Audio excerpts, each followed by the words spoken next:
আসসালামু আলাইকুম। আজকে আমি রান্না করব রাজশাহীর ঐতিহ্যবাহী আলুর ঘাটি। তো তার জন্য লাগছে আমার পাঙ্গাস মাছ আমি 4 পিস নিয়েছি, আর নিয়েছি আলু 3 পিস। এটাকে আমি কেটে সিদ্ধ করতে দিয়েছি। অন্য যে কোনো মাছ দিয়ে করা যায়, তবে পাঙ্গাস মাছের কাঁটা কম হওয়ার কারণে এটা ভালো হয়। তো আমি একটা পাতিল দিয়ে দিয়েছি গরম হওয়ার জন্য। মোটামুটি পাতিলটা গরম হয়ে গেছে। এখন আমি এখানে সয়াবিন তেল দিয়ে দিব পরিমাণ মতো।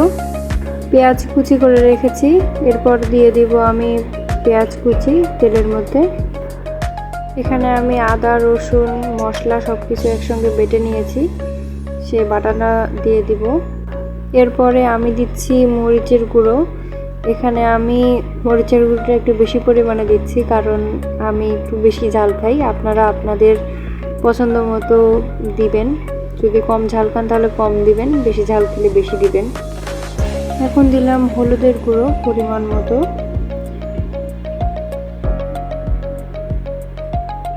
এখন আমি এটাকে সামান্য একটু মিশিয়ে নিব। এরপর দিয়ে দিচ্ছি পরিমাণ মতো লবণ।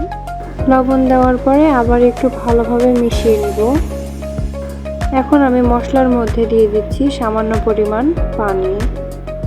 খুবই অল্প পরিমাণে পানি দিব, দিয়ে আবার একটু নেড়েচেড়ে দিব। কিছুক্ষণ ঢাকনা দিয়ে রেখে দিব এভাবে। আলুগুলো মোটামুটি সিদ্ধ হয়ে গেছে। এখন আলুগুলোর খোসা ছাড়িয়ে আমি এটাকে ম্যাশ করে নিব। আপনারা চাইলে হাত দিয়ে ম্যাশ করতে পারেন, বা আমার মতো বাটনা থেকে ম্যাশ করতে পারেন। যে কোনোভাবে ম্যাশ করে নেবেন। এদিকে আমার মশলাতে মোটামুটি তেল ছেড়ে দিয়েছে। এখন আমি মশলার মধ্যে মাছগুলোকে দিয়ে দিব। এই যে মাছগুলোকে আমি এখন মশলার মধ্যে দিয়ে সুন্দর করে একটু মাছগুলোকে মশলার সাথে মেখে নেব।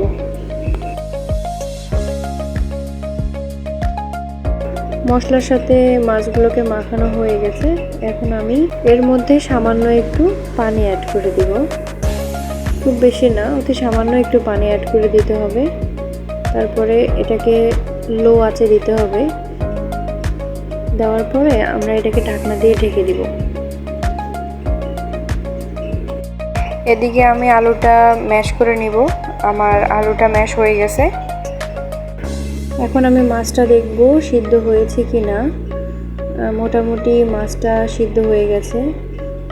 দেখুন ভেঙে যাচ্ছে মাছটা, মোটামুটি সিদ্ধ হয়ে গেছে। ম্যাশ করা আলুর মধ্যে সামান্য একটু পানি দিয়েছি, দিয়ে এখন এর মধ্যে আমি ওটা দিয়ে দিচ্ছি। এখন খুব ভালোভাবে আলু আর মাছটাকে আমি কষিয়ে নেব।